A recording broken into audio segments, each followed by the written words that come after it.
name's Anna Hellman. I'm so glad you're here today. I have a really neat project to share with you. If you like 3D projects, if you like treat holders, if you like paper things that move, you're going to love it. So let's get started. So let me show you why I absolutely love today's project. I'm going to pull right here where the ribbon is on the right side and look what happens. This is a candy bar slider, and when we pull on the right side with the little message inside, your candy bar, your Ghirardelli square, comes out on the left side. So let me tell you what we need to make this, and then I'll show you exactly how to do it. The first thing you need is for the base of the project, you need a piece of cardstock that measures 4 inches by 7.5. And we're going to make one that looks a little bit different than the one right here. So you see my colors are different. We also need some coordinating cardstock that measures 2 inches by 3 7/8. And you actually need 2 of those. You need a piece of white for your message on the inside that measures 1 3/4 by 3.5. You'll need a piece for the front. You'll use the one piece of your coordinating cardstock I also already mentioned. You'll also need a piece of designer paper that measures 1 7/8 by 3 3/4. You'll need decorations for the front, which you can see right here. You need an 8-inch piece of ribbon, and the piece that makes it all work, you need a piece of plastic that measures about 1 inch by 8 inches.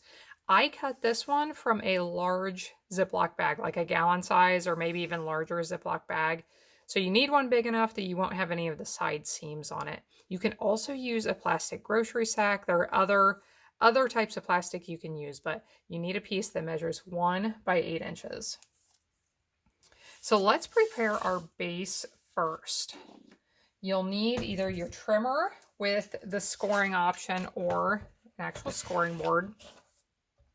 We are going to score this piece for the base at 1/2 inch, 7/8 inch, 3 inches, 3 3/8 inches, and 5.5.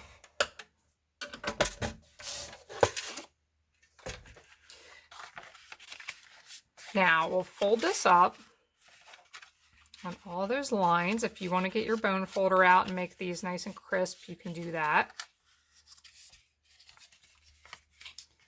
And the next thing we want to do is create little notches in this end piece. The end piece that is the largest is the one we are looking at. The other end has real narrow strips. We need this one that is large. And we need a punch. I'm going to be using the Essential Tag Punch, which works really well for this. You could use other punches, but let me show you what I'm going to do. I'm going to insert this just a little bit because I want to punch out a notch right here. And I want to do the same thing on the other side. So you can check your punch collection, see if you have one that will do the trick like this. You do want this edge to be flat. Now, if you don't have a punch that works with this, just grab some scissors and you can trim that out on your own. Now we are going to use this piece of plastic that we have, and I'm going to lay that underneath and bring it around this left side, just a little bit of it. And I want to use some tear and tape adhesive. We want some really strong adhesive on this. And you could probably get by with one little piece of it, but because there is some pressure pulling on everything that's inside of this, I like to be sure it's going to hold and use 2 pieces. Here's a little tip. If you have a hard time removing that paper backing from the tear and tape, the piercing end of your Take Your Pick tool does a really good job of removing that. I just push it right into the side, and usually that paper backing will lift right off of there. Okay, so I am going to wrap this around and lay it down on top. Now, I do suggest that you don't pull this really tight. You don't really want to leave it loose, but you don't want to pull it super tight. So lay that down on top. You may have a little bit of excess there. And if that's the case, just trim that off. Now, I see just a tiny bit of adhesive sticking out there, and I don't want that to get stuck on the inside of anything, so I am going to cover that up with a little piece of cardstock. You should not need to do that if your plastic lines up the right way, but just to be sure, I don't want anything to get stuck. Okay, now we are going to prepare the tag that will go on the inside, this tag over here that actually you pull out on, and it makes everything work. So I have my piece of 2" by 9" paper. I actually chose some gold foil paper because it coordinates with the designer paper I used really well. You want to fold this in half at one end. Put a little bit of adhesive on the inside to hold all of this together. You don't want to put your adhesive right at the end because we're going to punch through that here in a second. And then I am going to use my fancy tag topper punch. Insert that end that was open and punch through both of those layers. Okay, so now we have our tag created. Next thing, I want to add the piece I created for the greeting on top of this, the one that's going to pull out from the inside. So we'll put a little bit of adhesive on here.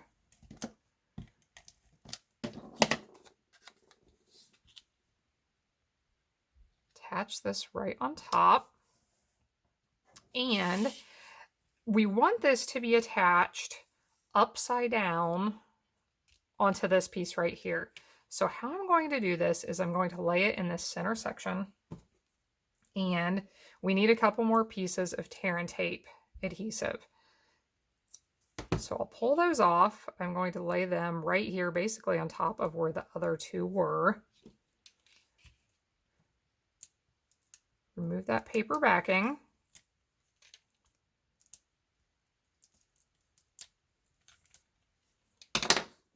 And now let's get this piece lined up really well. I like to leave the hole for the tag off of the right side, so you may end up with a little bit of a gap down here, but that is totally fine. So you'll have the hole hanging off the end right here. Center it in this piece so I can see my score line just above it, my score line just below it. And when you have all of that lined up, just fold this piece over on top and give it a good press right there where that adhesive is. Now I want to add the next piece of cardstock on top of here. So the adhesive on the tag that we put on was down on this end. The adhesive is going up on the right side for this piece. So again, we need 2 little pieces. You could do 1 if you like. I'm going to do 2 just to be sure.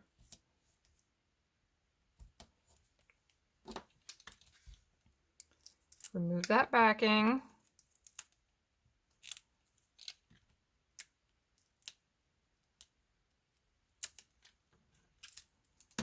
And we want to lay the cardstock right on top here.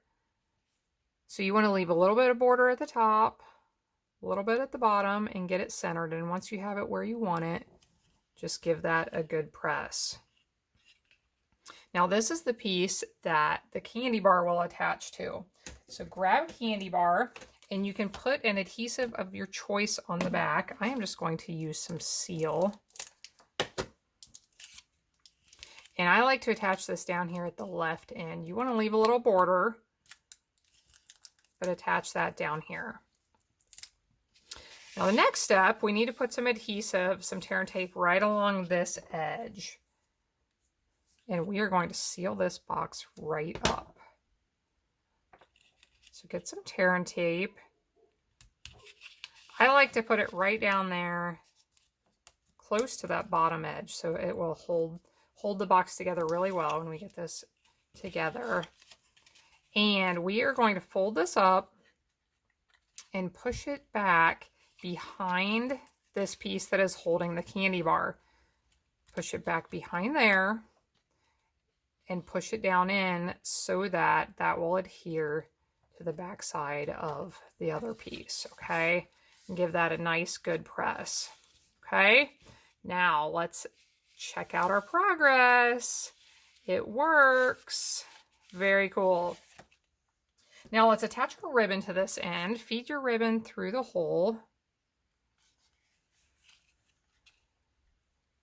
Bring the tips out even, make one big loop, and then put those ends through that loop.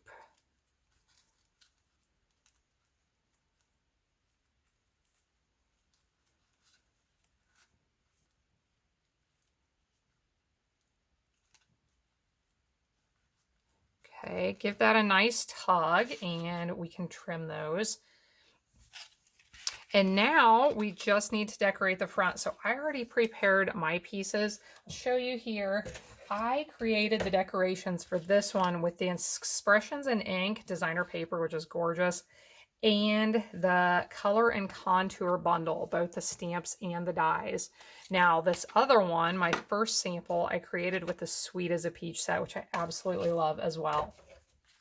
So we'll put this on the front and our candy bar slider will be all done.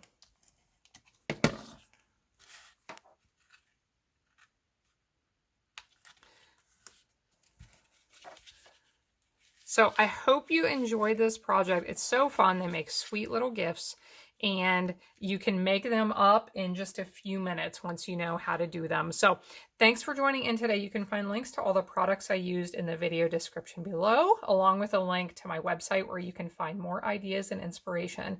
Hope you have a wonderful day, and I hope you'll be back again next time when I'll be here helping you to hand make with love.